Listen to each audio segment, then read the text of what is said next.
So what I want us to do is to start becoming more conscious, start choosing things in a better way for ourselves, and start creating a life that's going to gear us to really take advantage of the opportunities that are going to show up for us in the years to come. This podcast is brought to you by The Integrated Human. We work up, down, inside out to plug yourself into your potential.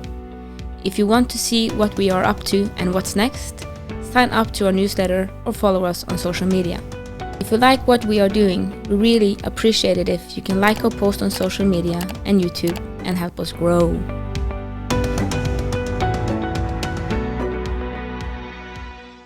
All right. Welcome to the Big and Small Podcast. I'm Jason Shields and I'm big. And I'm Marit and I'm the tiny one.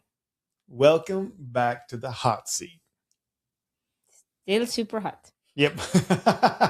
Cold outside, snowing. Thank God. Thank God. Yeah, all my skiing Olympians and all the people who are living from skiing and the ski slopes have been really stressed out because we've had a really cold winter, but blue skies for as far as you can see. So very nice. I'm just worried when all the rain is gonna hit because you told me once that it's that the whole year there's about the same amount of rain coming. Yeah, it was there's a meteorologist that told me this about Norway because I was like, oh man, it seems like it's raining a lot now, and he's like, nope, it comes every year around the same amount. It just when it comes is different. And we haven't had any in a very long time. Yes. So I'm like, when does it hit? So is it going to hit now with 5 meters of snow, or is it going to be more like a rainy summer? Yeah. That's very like a rainy summer. I hope it's not a rainy summer. Well, we'll see. Well, today we're going to talk about something very interesting. I think it's interesting. Mm-hmm. We talked about it for many years and in our conversations. But my husband was listening to a podcast with Joe Rogan and one other guy that I can't remember the name of. Mm-hmm. And they were talking about work-life balance. Whoa. And since we started working together, I know that is not a phrase JD Shields like. No. He doesn't like work-life balance quoting. And it was interesting because in that podcast, they had a very good point, because if you're searching for work-life balance, then either you hate your work or you don't have a life.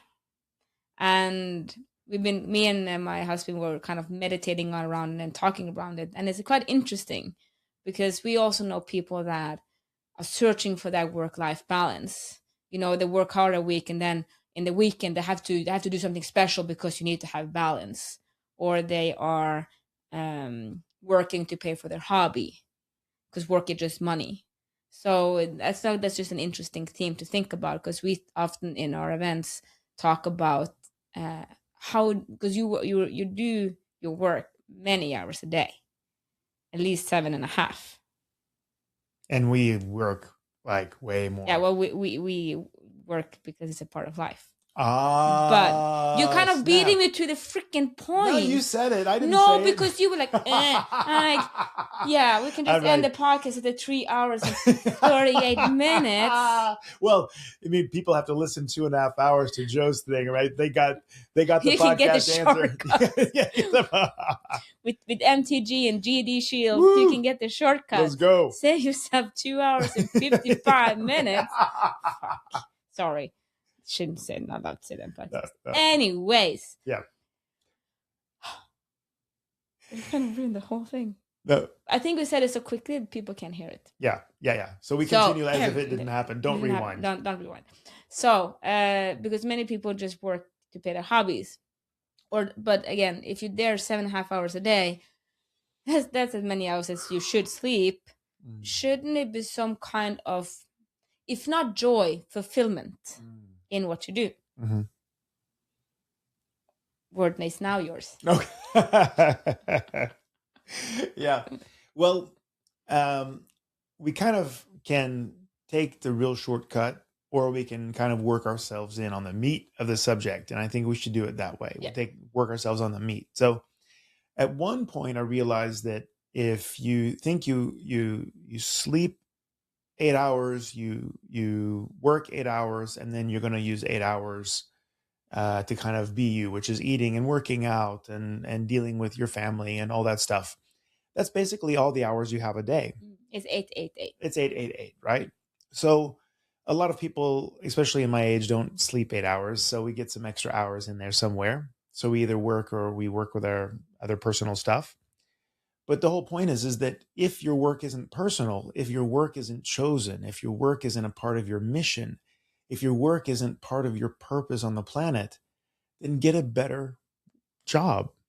It's like, yeah, there was something one of my friends said is, yeah, I only work to kind of pay for my ski trips. And I'm like, how horrible is it to think that you're doing all of this work just to enjoy a few hours in the weekend? And then if you have a serving profession, how Yeah. well do you actually serve? Yeah, because your work is then stealing from what your purpose or your love. Exactly. It's literally the kind of the compromise you're making in your life so that you can do something you love for a very short time. And imagine, like, for example, if you're a doctor or a patient, you have patients and what suddenly they become an ends to some other means. It's like, oh, adjusting this patient means that I'm going to be on this slope in, 48 hours.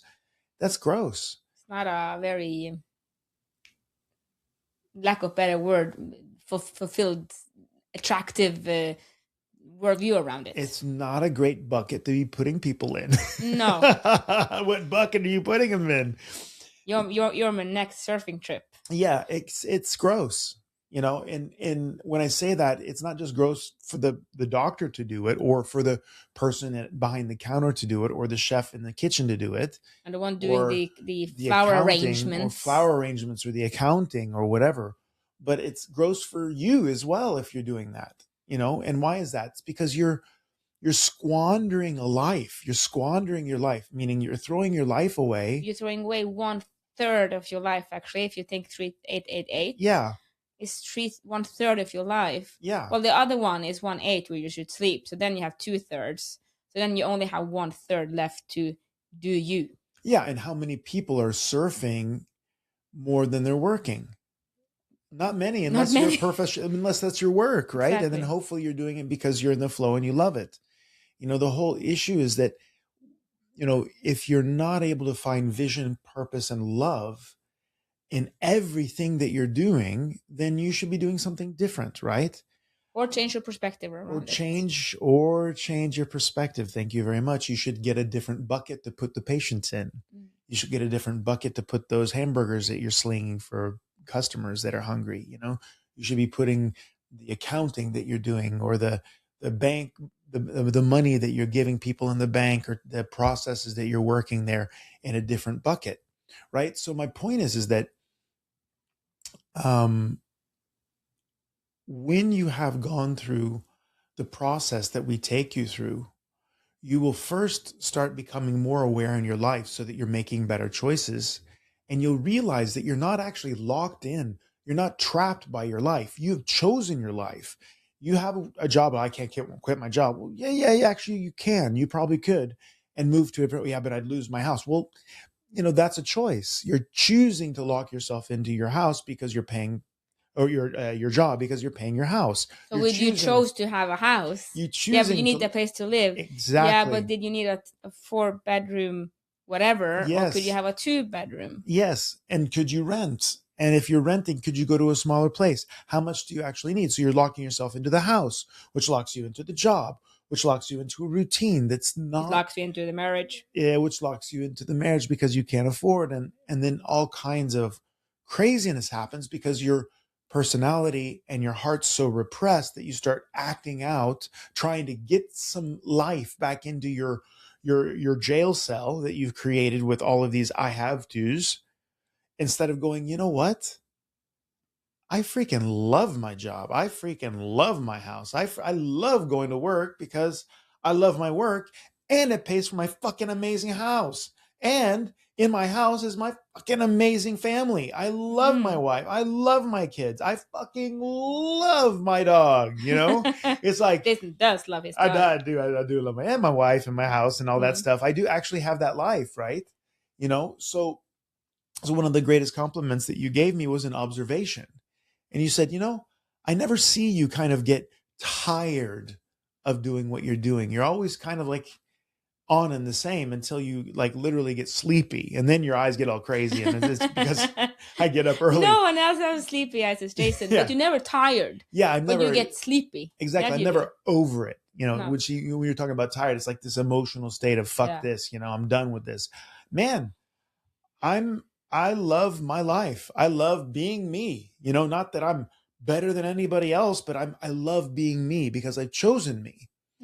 And now we're cutting down to the you root. never look at anyone else with envy. You look with them with admiration. And if they have a quality that you like, and you said, I want a piece of that, you don't take it from them. You try and figure out how did they do that. Yeah. And then you adopt that habit or choice that they're making. And then you also are the guy that has it. And then I have it so easy. And that's one of the, I would say, the biggest things that I can observe that's different from you and other people I observe is that if you see something that you want, you become that. You don't take it. Exactly. People try to take it. Yes. They don't try to become. And I think that's also what I see with a lot of the clients we work with is that change of perspective, that they can choose that. They can become that. They don't try to take it from someone else. Exactly. Or cheat the system. Or cheat the system and try in that way. Exactly. Try to hack it so they don't actually have to do the work to get it, right? And the secret with that is that if you don't become that, you can't keep it. No, exactly. So yeah, I want to have a jiu-jitsu academy with 1,000 students, except that I have no idea how to be the guy who has 1,000 students in jiu-jitsu, right? I'm 54 years old. I'm a world champion. Yeah, great. But then, and I'm a black belt and I have my students and all that, but I have enough with the students I have. We have between 40 and 50 students. I'm very happy with that. I get personal interaction with them. I can choose the way I teach. I really enjoy my life there. But if I was just to be dropped into an academy with 1,000 students without any upgrade in my understanding of how to run an academy, within 2 months, how many students do you think I'd have in that academy? Same as here. Same as here. It's because your capacity is your capacity based on who you are, right? So if I really wanted that, I would go and learn from that guy how he runs the academy and not take his academy, break his kneecaps and take his academy, try to sabotage him, move across the street, try to work bad marketing on the guy. No, I just go, okay, bro, could you please tell me how you did that? What skill sets does he have in order to be that, so that I could be that? And then I would find the perfect place to sit down, and then I would have an academy like that, right? For example, that's for all my jiu-jitsu friends, right? So on the other side of that, if I want to have a chiropractic practice that shines like a diamond, which we have, right? Then I would have aligned myself with people who have chiropractic practices that shines like diamonds. And that's what I did. I traveled. I hung out with my dad's friends. I hung out with my dad, who learned from one of the great chiropractors, Dr. Gonstead. It's an amazing opportunity to do self-work, to integrate that and become something that you appreciate, right? And another word for appreciation is what? It is to increase value. If a car appreciates, that means it's going up in value. So when I appreciate another person, I'm seeing their quality and observing what they're doing to create that quality. So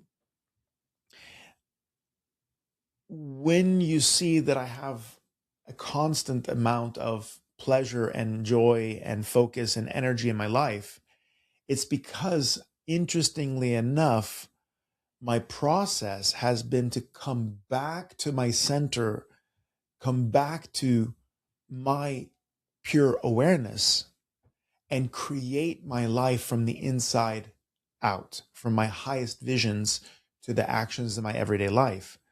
And I know that that's my chosen path, which means that regardless of the environment, I'm still going to be aligning myself with that. And I'm always equally in love with that process. So you see me roll in jiu-jitsu, whether it's an easy fight or a hard fight, my face is what? It's always the same. My eyes are always the same because the outcome, the outside, isn't the determining factor for the love I have for what I'm doing. And if you're going to live to pay for your vacation or thank God it's Friday, it's not that it's not nice to have a change in your life. It's okay. It's to have change in your activities and all that. It's not about that. You can get enough of eating cake. You know, at some point you're full and you'd like to do something else. So it's the same thing if you're doing something at work. It's allowed to say, okay, I'm finished. I'm With finished this, with no, this right now. now. Let's go to the next amazing thing in my life, right? It's not that I'm saying, but I'll tell you that if you align yourself with your vision and you make those choices consciously, you'll notice that you have a giant appetite for working in success as well as playing and enjoying with your friends and family. Well, I can ask myself. So, what do you do at work? So, what do you do? So, if you answer, I move groceries, Yeah. then it's maybe not the, or if you don't know, it's a very good question to ask, because if you ask yourself, what, look at it, what do I do at work? Hmm. And you have to figure that out yourself, what your answer is. But if it's moving groceries into shelves, or Hmm. is it I'm moving groceries into shelves so that people can find them and make good healthy dinners for the kids at home, that's a very different perspective. I'm feeding the people. You're feeding the people, like, why are you doing what you're doing? Yes. And they could be as grand or little or sickening cliche, they like in the way of grand big words that you never would pronounce out loud if you want Hmm. to, because it's about Hmm. how you approach it. Yeah. How you see yourself in your everyday life. And that you often going to be different places, but then also then your work is renewing you, not depleting you. And Exactly. like you say that it's of course okay to have a vacation, Hmm. but like we said last year when we went on a long vacation, after 5 days I'm looking forward to go back to my work, Yes. because it's not, and it's nice to have time off so you can get to miss it. Yeah. I think that's more Exactly. important, no more than make you say, I'm kind of done with this now. Yeah. I need some rest from this thing. But it Yeah. doesn't mean like I hate my job. No, It's exactly. not about that at all. Exactly. My appetite's filled. Let's continue to do something else. And So that I can will, get hungry again. So so I I can can, continue doing the thing I'm exactly. doing. Exactly. And it has nothing to do with this for that some other thing. It's this because of this. Mm. If you just think about what you're doing at home, uh, and what you're doing at work, I have a friend who's like, he's a chiropractor, and he was like, I crack backs for money. And I'm like, really? And he said, oh, how do you feel about it? I'm exhausted. Right. And I said, yeah, that's because you're cracking back for money. And he said, well, what do you do then? And I said, well, I take away people's pain and help them function in a healthy way so they can pick their grandkids up, so that they can go to work and feed their families, so that they can get out of bed. And the first thing they meet during the day is their vision for their day and not the pain in their body. And he was like, oh shit. I'm like, yeah, oh shit. Do you think I'm tired? No, I'm not fucking tired because I'm doing the good work. And I said, is anything that I said there wrong? And he said, no, it's all right. And I said, exactly. I don't crack backs for money. And he was like, oh shit. Right? Mm. The same thing. Do you feed the people or do you stock shelves? Do you you know, answer telephones and make appointments, or do you ensure that people are able to get their health back? Mm. It's really important for you guys to think about what you're doing, and it's not nothing is false with what I said there. It's It just is that, just how are you charging yourself up for that thing? Because you're exactly. gonna do it no matter what. You're gonna move the You're groceries. still going to move the So groceries. is it better to move them with purpose and a mission, or is it just shit Exactly. moving and a hard work, and they never Yeah, pay me enough for moving this broccoli or exactly. what it is. Are you a superhero who's taking people's groceries out into their cars so that people get their groceries to their house in a safe way? Because a lot of people can't lift their groceries. You know, are you providing that service so that they can be physically safe? And then how are you going to prepare your body for doing that heavy work? You have to think about, what are you actually doing? Because your mind, your brain has a very interesting neurological imperative, and that is your survival. So what will happen is that your brain will slowly but surely limit how many things that you're focusing on, right? So if you're feeling your body right now, are you feeling the bottom of your feet while you're listening to my voice? Or did you have to go and take contact with your feet? Oh yeah, I have feet. Uh-huh. Most likely you had to take contact with your feet, because your body, your brain is trying to quote unquote conserve energy by limiting the amount of things that you're paying attention to. So your body will do something called chunking and simplification. So chunking is when it puts very complex things together in a unit, so you can go, ah, yes, chess. Ah, yes, work. Ah, yes, relationship. All the problems you can have with a person. Oh, yeah, yeah. Okay, that's that thing, right? But what does that do? It takes a little bit of the romancing out of it, doesn't it? It takes a little bit of the vision out of it, because is it wrong to say cracking backs and getting paid for it? It's not wrong. It's just not whole. It's I would say a very, it's depleting thinking. It's stealing away from you and the patient and the customer and everything. Exactly. Your work environment. It's a simplification. Unfortunately, it's also a depreciation, not an appreciation. It's a depreciation, right? So your kid's like, daddy, daddy, daddy, daddy, daddy, daddy, daddy, daddy, daddy. And you're just like, oh my, I can't. And your nervous system will have a tendency just to experience being bugged, being interrupted, being bugged, being interrupted, being bugged. So what's your natural tendency? Exactly. Shut up. Oh, right. But when you take a step back and realize your child wants contact with you and needs your support and wants to share their heart and their experiences in life with you, and when they're a teenager, they won't. You better enjoy it now. Time. Yeah, enjoy the time that you're that important, right? So losing your role as a parent, losing your role as a role model, losing your role as a person who actually is share worthy of the child and the focus, their focus in the universe. You're losing your perspective because of the simplification and chunking. So coming back and resetting yourself is what is essential for you to remember what you're actually doing. You're showing up as 100% you, meeting your child in 100% way, in love, respect, and curiosity. And wouldn't that be the best way for you to meet the daddy, daddy, daddy, daddy? And that daddy. Doesn't mean, just so that's clear, that Jason, because just it doesn't mean that you will maybe get annoyed, but it's about the coming back and remember. Oh yeah. Yes. I have 2 more years of that. I better enjoy that. Yeah, I better enjoy it, because then it's over. Then it's over. This face is never coming back again. They run away from you instead of running to you. Yeah. Right? So it's every season, every part of your life is a miracle. But to be able to come back is the first skill, friends. It's awareness first. So being able to learn those techniques, which we teach at the Flow State and we teach in my Moksha series seminars, you need to have this skill set, because if you don't, what is going to happen is you're going to miss your life, because it's going to be chunked and simplified. And then you're suddenly going to wake up old and go, what the happened? Either you lived your life, hated your work, or you didn't live. Exactly. So, and that's kind of what we focus on. And we we know that my husband, he's not living at home. It sounds like I kicked him out. He's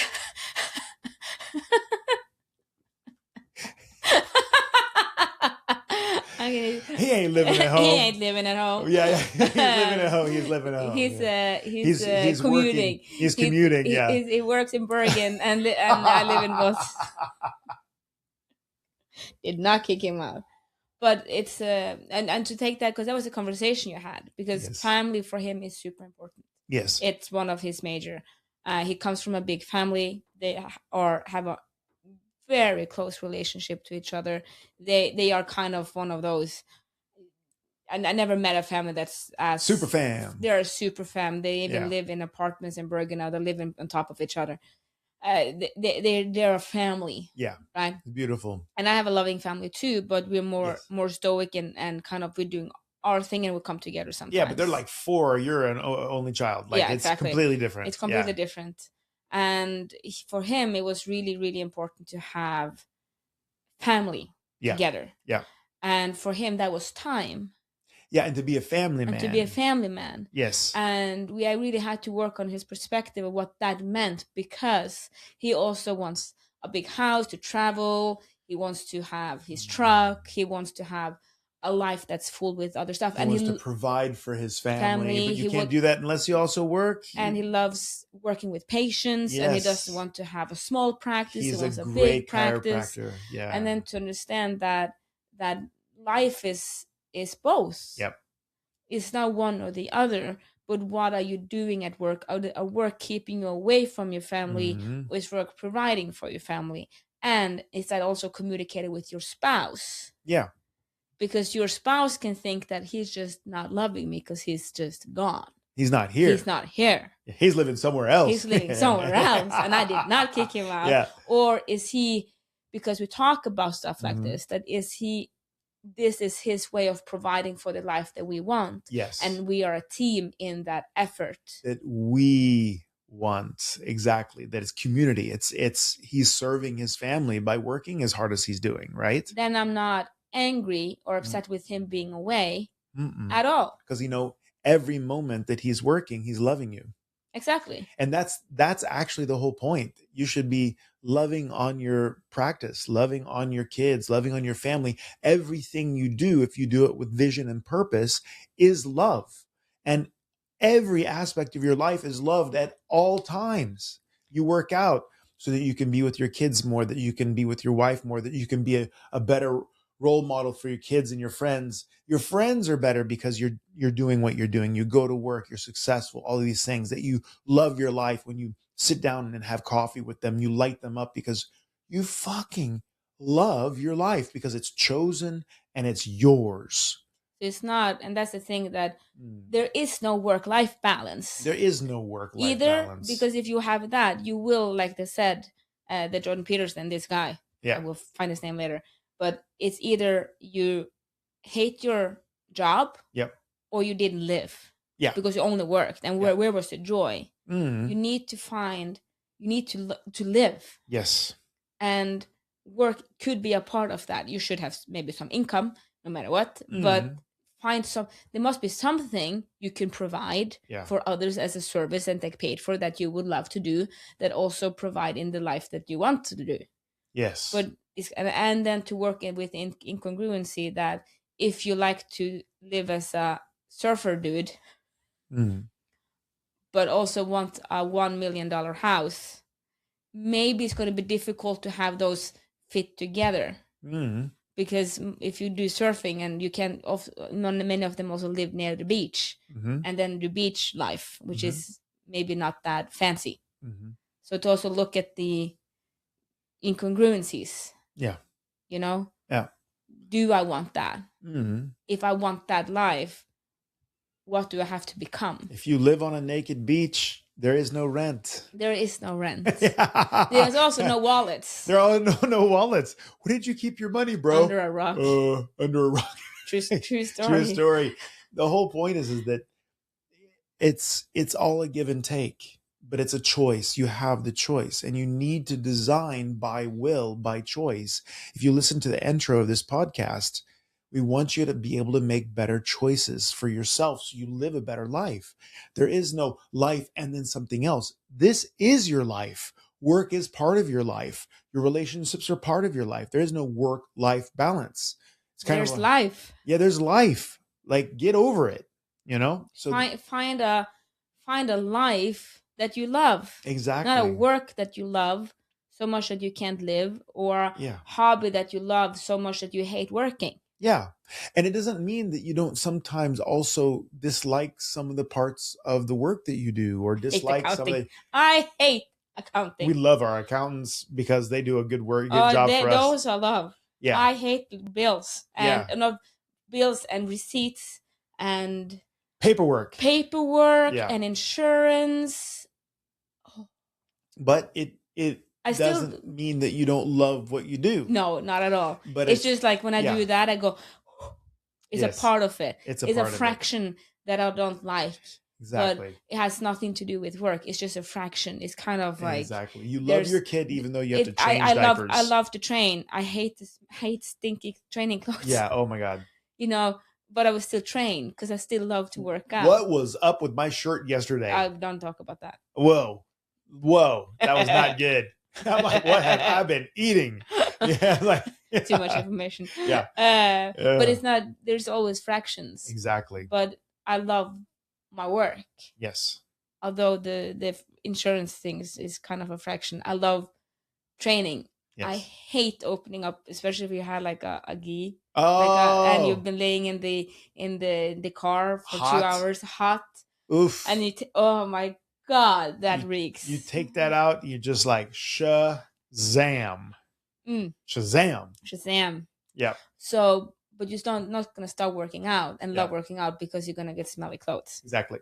So you shouldn't stop loving your work because you have to do insurance. Yeah, exactly. It's such a small fraction. Exactly. So it has to do with the scope of thing, and even then it's stinky clothes means I had a good workout because I sweated a shit ton. Yes, that's good. And I thank God some of these patients have insurance because they have big injuries, and at least insurance can help them a little bit on the way. Yes, unexpected costs and all that, so they can get help. So it's a beautiful thing, but it's still not your favorite aspect. No, because I don't like the insurance companies. Yeah, exactly. Not very many people like changing diapers, but people still love their kids, right? Exactly. Yeah. So remember, you matter. Unless you multiply yourself by the speed of light squared, then your energy. But if you can't be energy, matter. Thank you for listening to our podcast. We hope you felt we added something to your day and hopefully your life. If you want to learn more, subscribe to our newsletter and find us at integrated-human.com. That is integrated-human.com. Integrated Human on YouTube and other social media platforms. Have a great day and thank you again for listening. Love, light, and upgrade from us at the Integrated Human team.